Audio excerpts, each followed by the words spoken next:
Asyuyuti wal Imam Syekh Jalalain Al-Mahalli, nafa'ana bi ulumihima fid darain dan bil akhirah ala hadiniyah wa li kulli natisar ala hadratin Nabi Mustafa Muhammad sallallahu alaihi wasallam. Al-Fatihah.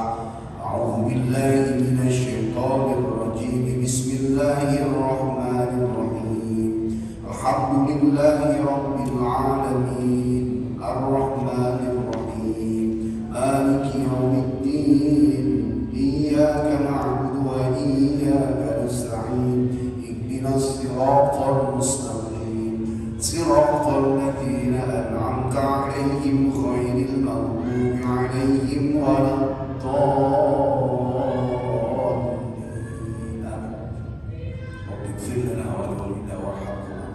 Gimana kabarnya semua Bapak Ibu? Alhamdulillah. Alladzi bi ni'matihi tatimmu shalihat. Kembali kita lanjutkan minggu lalu bersama Ustaz Abdurrahman Jailani sampai di surah Al-Baqarah ayat yang 156. Di sana dijelaskan tentang orang-orang yang bersabar dan mendapatkan musibah yang berucap kalimat inna lillahi wa inna ilaihi raji'un. Alladzina hum idza asabathum musibah qalu inna lillahi wa inna ilaihi raji'un. Mereka orang yang mendapatkan musibah, sebagaimana saya pernah menyampaikan beberapa pertemuan lalu, musibah itu terbagi tiga. Musibah bisa menjadi ujian, musibah bisa menjadi teguran, musibah bisa menjadi hukuman atau azab. Ketika musibah datang kepada mereka yang soleh, maka musibah menjadi ujian untuk dalam levelnya. Bagaimana dalam hadis disebutkan, idza haballahu 'abdan ibtalahu yasma' qadara. Kalau Allah mencintai hambanya, maka Allah akan uji dia. Ya, karena Allah ingin mendengar rintihan ratapan tangisan dalam doanya. Sebagaimana dalam Al-Qur'an disebutkan, asban nas ayutraku ayakulu amanna wa hum la yuftanun. Apakah orang itu menyangka kalau dia bilang kepada Allah, aku beriman, kemudian Allah enggak uji? Enggak. Tapi siapa yang mendapatkan ujian, terutama dia musibah, kemudian dia berucap inna lillahi wa inna ilaihi raji'un, maka sungguh orang tersebut dalam kecintaan Allah. Dan musibah bisa bermakna teguran apabila datang kepada mereka sesaat beribadah tapi masih mau maksiat. Kalau udah ngomong gini, mungkin saya termasuk di dalamnya. Karena lalai pun itu maksiat. Ya, harusnya hidup itu ibadah 24 jam kali seumur hidup kita. Ternyata dipakai buat bisnis, bekerja, bergaul, berkumpul, bersaudara, berkeluarga. Ketika ada lalainya, tidak mengingat Allah, Allah nyuruhnya alladzina yadhkurunallaha qiyaman wa qu'udan. Kita disuruh sama Allah untuk mengingat Allah, berdiri, duduk, saat apapun. Ternyata kita terlena, lalai, itu pun maksiat. Maka ketika datang musibah pada orang yang dia ibadah juga maksiat, termasuk dia terlalai, ada teguran dalam rangka supaya kita menoleh balik kepada Allah. Musibah jika datang kepada orang yang tidak mau sama sekali taat kepada Allah, itu azab. Nah, dalam banyak riwayat disebutkan ini buat mereka yang tidak beriman. Ya, mudah-mudahan kita di antara dua ini. Di dalam satu rumah, kebakaran di rumah. Di dalam rumah itu sebelumnya tinggal 5 orang. Yang 2 soleh, yang 2 lagi kadang soleh, kadang salah, kadang soleh, kadang toleh. Yang satu lagi tidak pernah ibadah. Maka musibah kepada 5 orang ini namanya beda-beda. Enggak semua dibilang ujian, enggak semua dibilang teguran, enggak semua dibilang azab, tergantung dari kondisinya. Dan yang tahu musibah itu bagi dirinya ujian, teguran atau azab cuma dia dan Allah. Karena dia yang beribadah, dia yang tahu, dan dia yang maksiat, dia yang tahu. Maka kita nggak bisa kalau orang musibah kebakaran banjir terus dari luar melihatnya orang itu kabar baik kemudian berucap azab, nggak bisa. Dalam satu rumah saja namanya bisa beda-beda. Dari 2 orang tadi sore yang diujian, 2 lagi teguran, 1 lagi ya menjadi azab. Maka kita yang nonton, melihat, menyaksikan orang kena musibah itu ya berucap inna lillahi wa inna ilaihi raji'un. Semuanya milik Allah dan setiap kita pasti kembali kepada Allah. Nah, 1, 5, 6. Kemudian diterangkan di lembaran yang Bapak Ibu pegang sekalian. Sama-sama kita baca. Bismillahirrahmanirrahim. Ulaika 'alaihim salawatun min rabbihim wa rahmah wa ulaika humul muhtadun. Baca bawahnya. Ulaika, adapun mereka, menjadi mubtada dalam ilmu nahwu. Alaihim jar majrur, ya, atas semuanya, atas mereka. Sholawatun, asal katanya sholatun, doa. Sholatani, dua doa. Sholawatun, doa-doa. Secara etimologi bahasa artinya doa-doa kalau dari manusia. Kalau dari Allah bukan doa, ya, bukan doa-doa. Kalau dari Allah kepada manusia namanya maghfirah, ampunan. Manusia berdoa kepada Allah, ya, itu permintaan. Thalabul adna ilal a'la, permintaan dari bawah ke atas. Sementara perintah Allah itu thalabul a'la ilal adna, dari atas ke bawah. Tetapi kalau dari Allah itu, ya, mengucapkan Allah memberikan selawat kepada mereka, termasuk innallaha wa malaikatahu yusholluna 'alan nabi ya ayyuhalladzina amanu shallu 'alaihi wa sallimu taslima. Sesungguhnya Allah dan para malaikat berselawat. Malaikatnya berselawat, Allahnya memberikan ampunan. Ya ayyuhalladzina amanu shallu, wahai orang beriman, shallu, berselawatlah, mendoakanlah kepada Rasulullah. Jadi kalimat yusholluna sama shallu dalam satu ayat tersebut kemudian kepotong oleh waqaf, ini maknanya berbeda. Yang awal innallaha wa malaikatahu yusholluna 'alan nabi ya ayyuhalladzina amanu shallu. Sesungguhnya Allah dan para malaikat berselawat kepada Nabi, kita sering dengar itu. Nah, makna selawat di sini adalah ampunan. Allah kalau berselawat kepada Nabi, Allah memberikan ampunan. Nah, malaikat memberikan selawat kepada Nabi adalah tanda mendoakan ya ayyuhalladzina amanu, wahai orang beriman, shallu. Doakanlah Rasulullah dalam rangka supaya kita mendapatkan syafaat dari Rasulullah SAW. Mir rabbihim, dari mereka yang bersabar, warahmah. Rahmah di sini adalah nikmat. Nikmatnya banyak. Saya pernah menyampaikan juga nikmat kita itu minimal 4. Ya, nikmat sehat paling tinggi. Kedua, nikmat gemar beribadah. Hidayah gemar beribadah, nomor 2. Nomor 3, nikmat memiliki anak soleh. Yang keempat, nikmat paling rendah di hadapan Allah dan Nabi-Nya, yaitu harta, benda, pangkat, jabatan. Nah, banyak manusia yang fokus mengejar nikmat yang nomor 4, melupakan, tidak mensyukuri nikmat yang 3 tadi.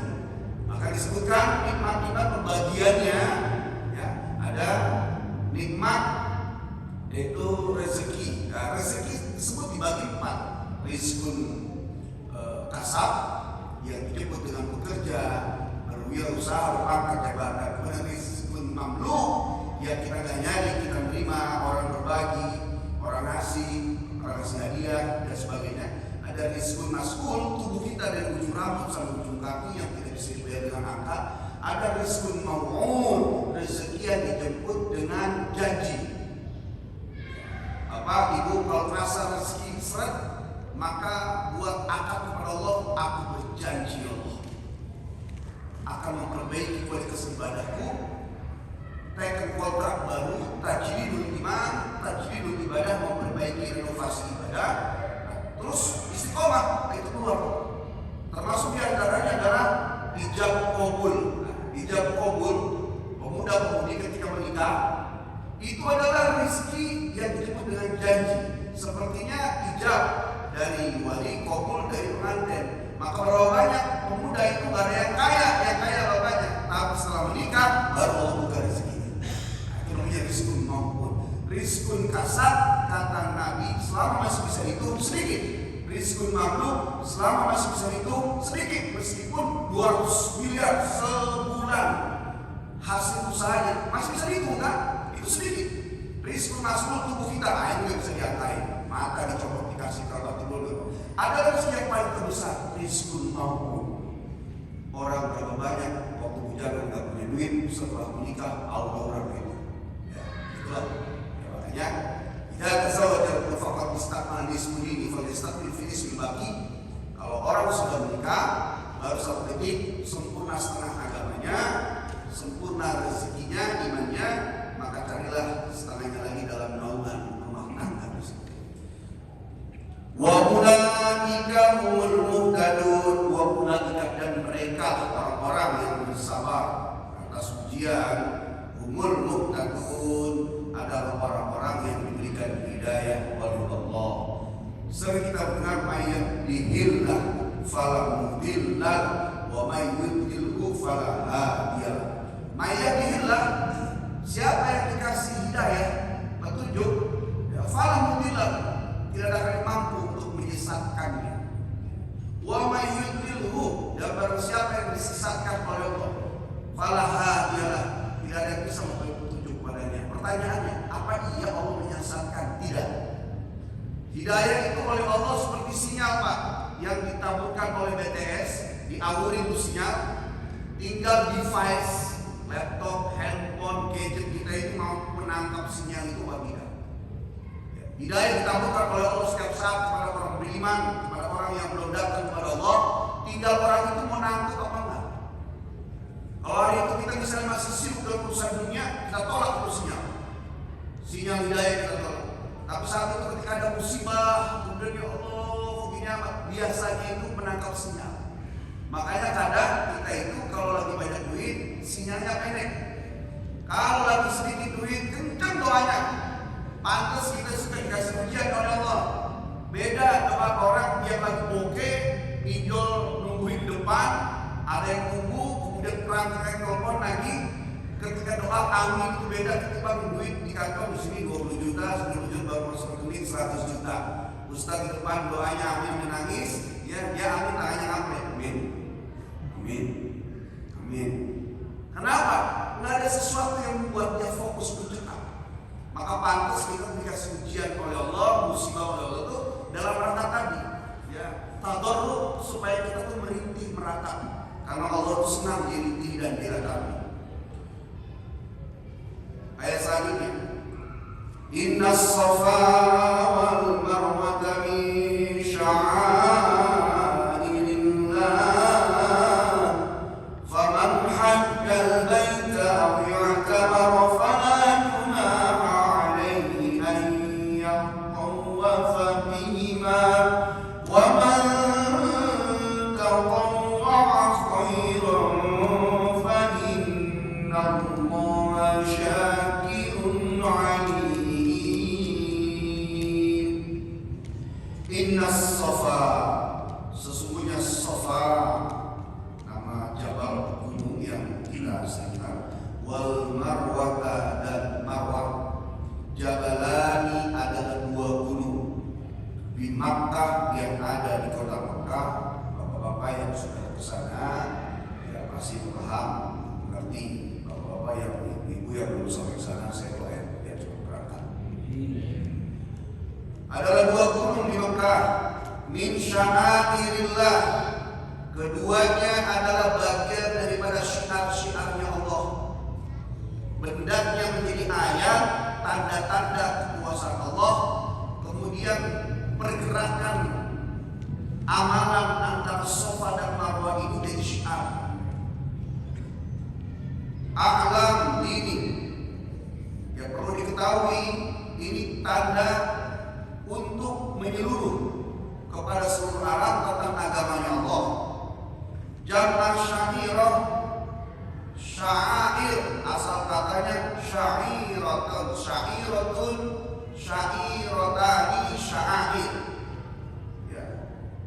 Jadi syiar, Pak Kiai, Ustaz, kemudian juga ada logo-logo, kemudian tanda-tanda, ada flyer, meme-meme, kemudian spanduk-spanduk. Itu adalah syairah.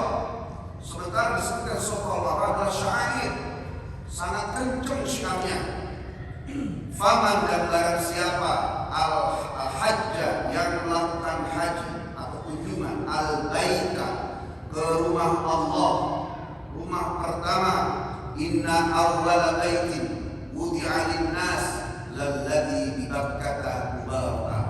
Rumah pertama yang dibangun adalah Ka'bah Baitullah al-Musyarrafah.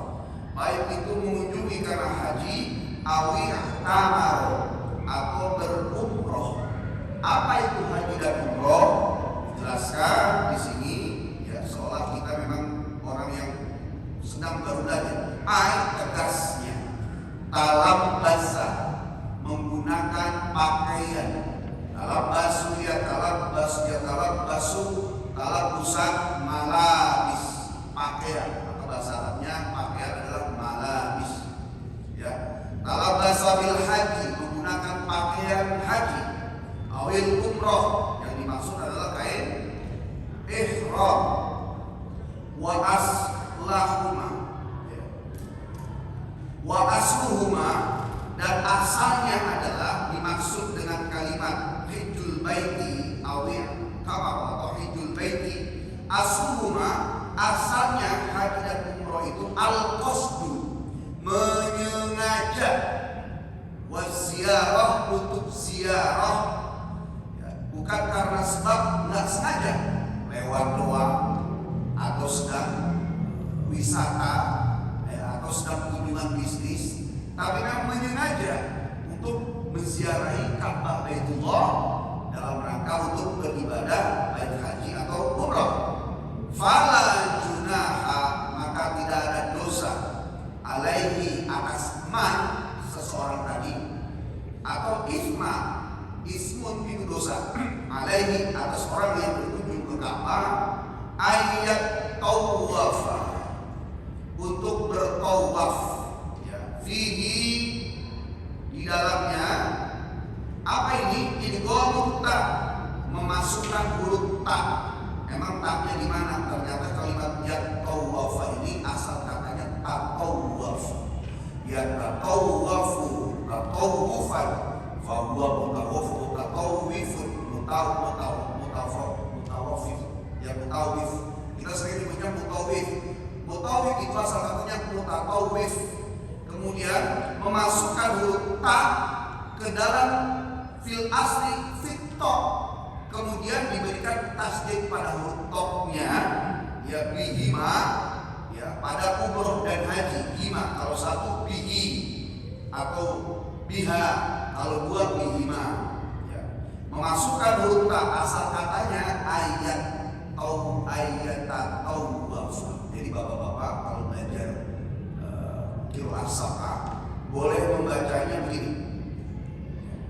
Fala junaha alaihi an yatatawwafa bihima. Kalau udah belajar ini, tafsir ini, bapak boleh baca itu. Sebagaimana cara baca Ar-Rahmanir Rahim, Maliki Yaumiddin. Ada yang baca Ar-Rahmanir Rahim, Maliki Yaumiddin. Ada yang baca Ar-Rahmanir Rahim, Maliki Yaumiddin. Mereka sekali baca. Termasuk ini. Bapak tadi sebelum baca ini nggak boleh bacanya ayat atau wafa. Bacanya harus ayat atau wafa. Sudah baca ini boleh. Nanti kalau ditanya maksudnya, kok bacanya itu ayat atau wafa? Nah ini sudah belajar tafsir di sini nanti. Ya boleh masukkan ta fil asli fit to. Asal katanya ayat atau wafa, kemudian menjadi ayat atau wafa. Bihima, pada haji dan umrah, yaitu bi ayyas'a, untuk melakukan sa'i, berlari kecil, bainahuma, di antara Safa dan Marwah, sab'an, 7 kali bolak-balik. Nazalah, turunlah ayat ini lama, yaitu saat ketika karihal muslimuna, kariha, tidak suka, al muslimuna, orang-orang muslim saat itu, zalika,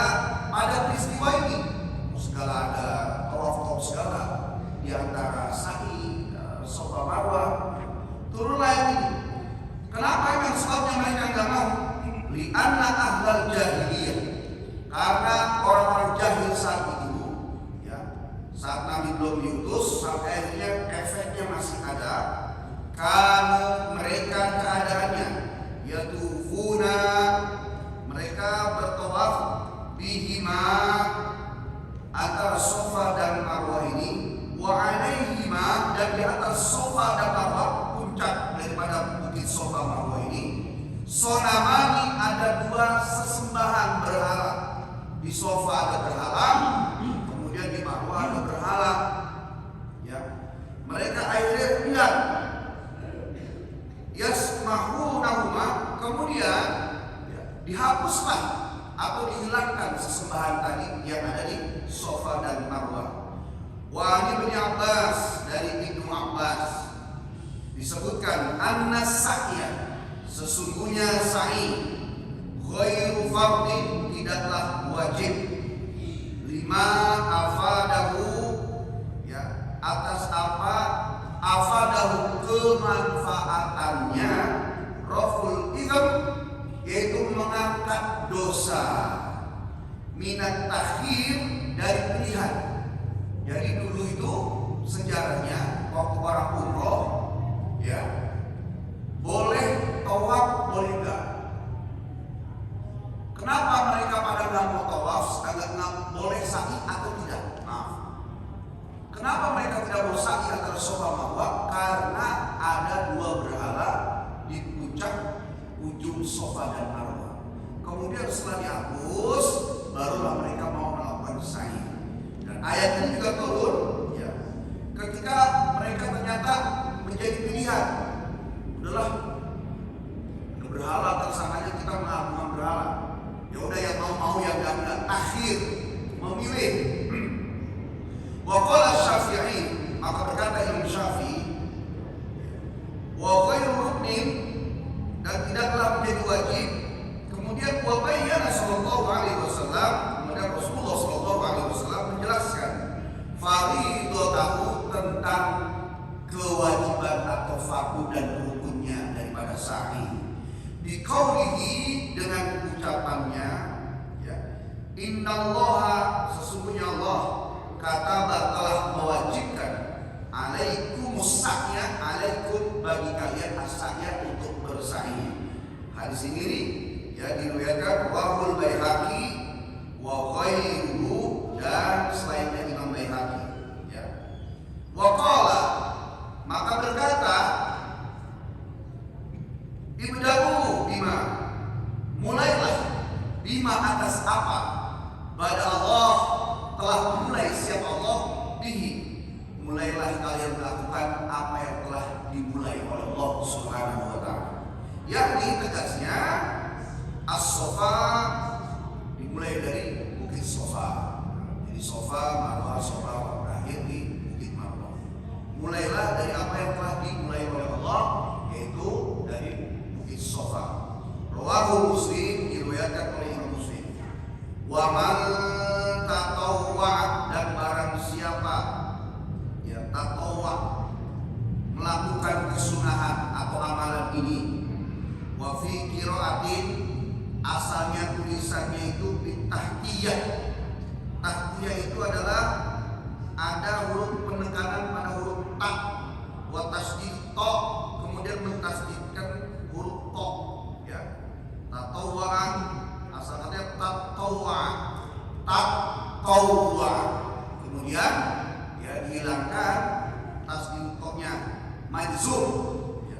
Kemudian dibacalah tatawwa, majzuman, disukunkan, wa fihi, kemudian di dalamnya idghamut ta, memasukkan ta. Akhirnya menjadi bacanya adalah tatawwa. Nah, ini menahu, ya Pak.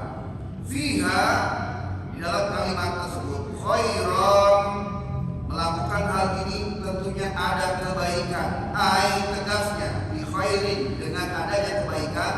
Ai, amila, melakukan, siapa seseorang, sesuatu, lam yajib, yang tidak wajib, alaihi, atas amalan tersebut, min tawafin, dari tawaf, wa khairihi, dari selain tawaf, diantaranya tadi sa'i. Fa innallaha, maka sesungguhnya Allah itu syakirun. Syakirun, kalau maknanya kita, saya suka berucap, Ustaz ini buat Ustaz, kemudian saya menjawab syakiri, terima kasih, ya. Dari kalimat fa innallaha syakirun, maka sangat suka. Bahasa kitanya Allah berterima kasih li amalihi bagi orang yang melakukan tadi sa'i bil isabati untuk ditetapkan ya, alaihi atas dia apa isabat, menetapkan pahala ya. Isabatun adalah menetapkan pahala. Alimun dan Allah itu maha mengetahui bihi atas apa yang telah dilakukan. Nah, hadirin hadirat Bapak Ibu yang dirahmati Allah, dua ayat di atas ini meskipun berbeda arah pembahasan, yang pertama tentang keadaan orang yang bersabar pada musibah di ayat sebelumnya pada minggu lalu, kemudian ditegaskan bahwa mereka yang bersabar pada urusan tersebut akan diberikan ampunan oleh Allah dan mereka akan diberikan hidayah. Sementara ayat yang terakhir tadi menjelaskan tentang salah satu syiar-syiar ibadah Allah dalam ibadah sa'i, yaitu Shafa dan Marwah. Insyaallah Bapak Ibu dengan terus mengkaji ini yang menjadi doa yang mudah-mudahan bisa berangkat umroh di tahun. Ya, umroh itu gak banyak, dia cuma tawaf, sa'i, halal selesai. Ya, yang banyak haji.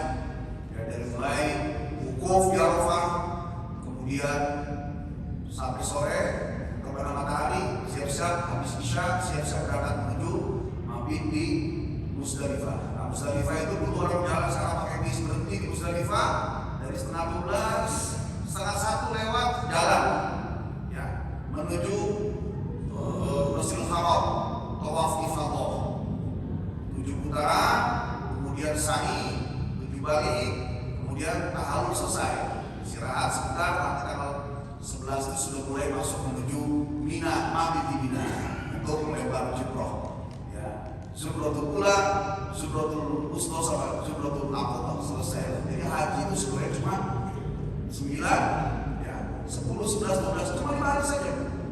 9 Zulhijjah sampai 13 Zulhijjah selesai. Yang lama apa ya? Ngantri sampai pun furoda pun 20 hari tetap ngantri. Baik, kita baca tajwid taksi masih disebut Bismillahirrahmanirrahim. Ulaika mat wajib mutkasi ya, matomi bertemu dengan hamzah, hamzahnya i yang punya ulaika, alai mat layin, salawat him so izhar syafawi, salawat matomi tum idgham bi gunnah, tamin bertemu mim, mirra nun mati ketemu ra, idgham bila gunnah ya. Rabbihim wa min bertemu bimati bertemu waw idhar syafar, warah hams matun matu kalau disambung idgham bi gunnah, tamin bertemu dengan waw, ula mat wajib muttasil, matomi bertemu dengan hamzah dalam satu kalimat 6 harakat. Ika humul alif qamariyah, mu hamas tadun maf'al bisukun. Selanjutnya in gunnah nun nas sofa lam syamsiyah, sofa at-tabi'i wal mar lam qamariyah, marwatami ikhfa hakiki sya'a mat wajib muttasil, matobi betul hamzah satu kalimat 6 harakat. Irillah lafzul jalalah tarkib, tidak boleh irillah tapi irillah. Faman ha izhar halki, nun bertemu dengan ha, jalba ain al-lam qamariyah, baik matlayin ta'awi'an ta'arafana matobi juna matobi ha'alai matlayin i'ai idgham bi gunnah ayat tawafa bihima matobi wa man ta'ikfa hakiki, nun bertemu dengan ta, tawara khair matlayin ra'ikfa hakiki fa'in gunnah nun Allah lakun jalalah tafkhim sya matobi kirun a izhar halki, kami bertemu dengan ain alim ma'arif bisu. Jadi paham, isinya paham, tafsirnya paham, bacanya paham. Tinggal satu lagi ya, kalau waktunya nggak buru-buru ini biasanya selalu saya ikrok ulaika, jadi mubtada alaihim jam'atul shalawat khobar, khobar mubtada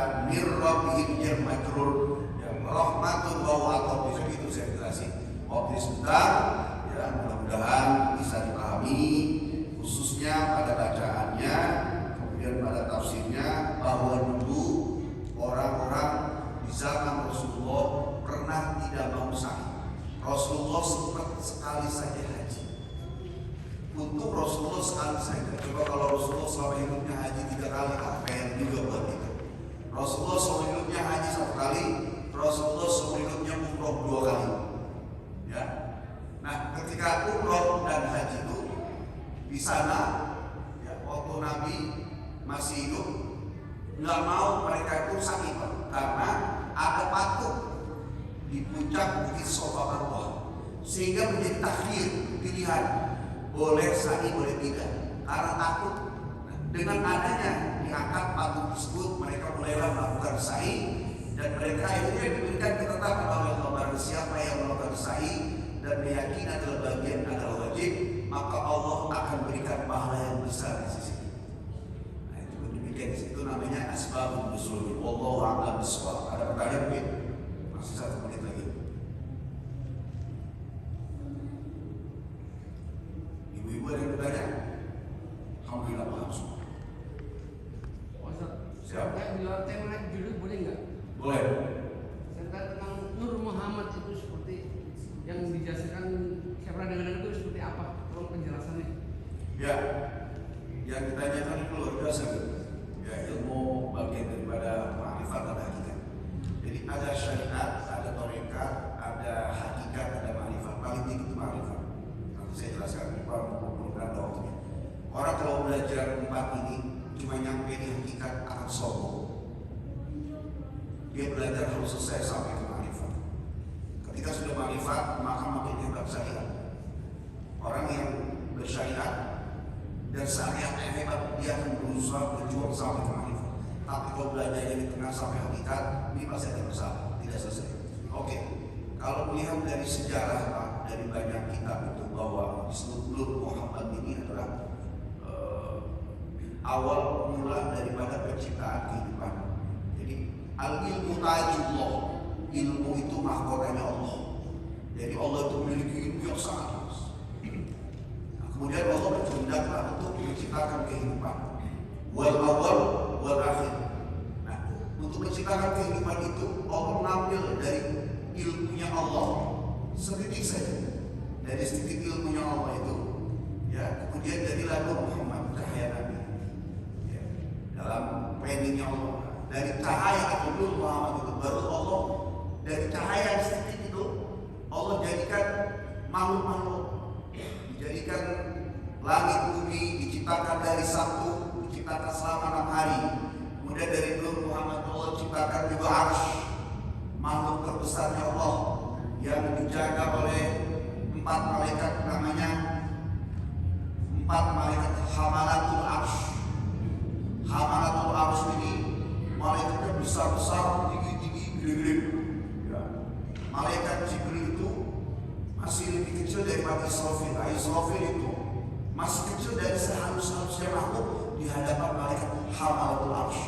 Kemudian Allah ciptakan juga Rafat, alat perekam malam yang merekam makhluk kejadian alam. Allah juga ciptakan bintang Zahra yang dalam ada berjuta matahari.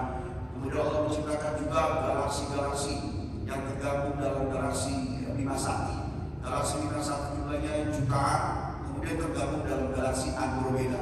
Galaksi Andromeda itu Allah tergabung lagi dalam dikenal dengan lautan cahaya. Penjaga lautan cahaya planet-planet itu namanya malaikat Maitorus. Ada malaikat namanya Maitorus, menjaga semua planet-planet yang ada di semesta ini. Kemudian Allah ciptakan juga jin. Allah ciptakan jin 2000 tahun sebelum Nabi Adam. Kemudian ditarik balik, setengah mati, setengah lagi bersembunyi. Kemudian Allah ciptakan balik makhluk. Itu semua diambil dari cahaya Rasulullah. Ya. Jadi kita ini dari cahaya Rasulullah, ya, kecil. Ya. Dalam sejarah Nabi itu kalau berjalan awan ikutin. Ya Rasulullah, mengapa setiap kau pergi, awan selalu menutupi dirimu? Awan menghalangiku agar aku tidak langsung bertemu dengan matahari. Andaikan awan tersingkir, kemudian matahari bertemu langsung dengan aku, cahayanya, maka matahari itu akan hancur. Dalam hadis disebutkan. Jadi matahari itu kalau langsung cahayanya menyinari Rasulullah, matahari itu hancur. Makanya awan menghalangi. Subhanallah, sallallahu alaihi wasallam. Jadi laula lama khalaqtul afaq. Kalau bukan karena engkau ya Rasulullah, kata Allah dalam hadis kursi. Laula, kalau bukan karena engkau ya Muhammad, kalau bukan karena engkau ya Rasulullah Muhammad kekasih, tidak akan kuciptakan semesta. Semuanya diambil dari cahaya Rasulullah SAW. Perjalanan cahaya itu ada berjalan dari Nabi Adam, kemudian Nabi Sin, sampai 124.000 nabi, 313 rasul, sampai kepada Fiil, kemudian Quraisy, sampai kepada terus bawah ya, sampai kepada Abdullah makanya dikenal sebagai Misbah Makkah, lentera kota Mekah, wajahnya bercahaya. Waktu Abdullah bapaknya Nabi menikah, itu 600 gadis kota Mekah, sebagian mati, setengahnya, sebagian lagi gila. Ada dari kampung kita pemuda nikah terus gadis-gadis pada mati. Abdullah tuh karena ada wajah. Ketika menikah dengan Siti Aminah, cahaya di wajah Rasulullah Abdullah itu kemudian turun ke perut ibunda Siti Aminah. Ya, maka Rasulullah lahir dalam keadaan sudah berkhitan, sudah dalam keadaan takbir, kemudian dalam keadaan bersujud dan seterusnya. Allah a'lam bishawab. Nah ini cikal bakal saya ceritakan ini sedikit saja. Ya, insyaallah suatu saat kita akan buka tentang sejarah Nur Muhammad. Saudara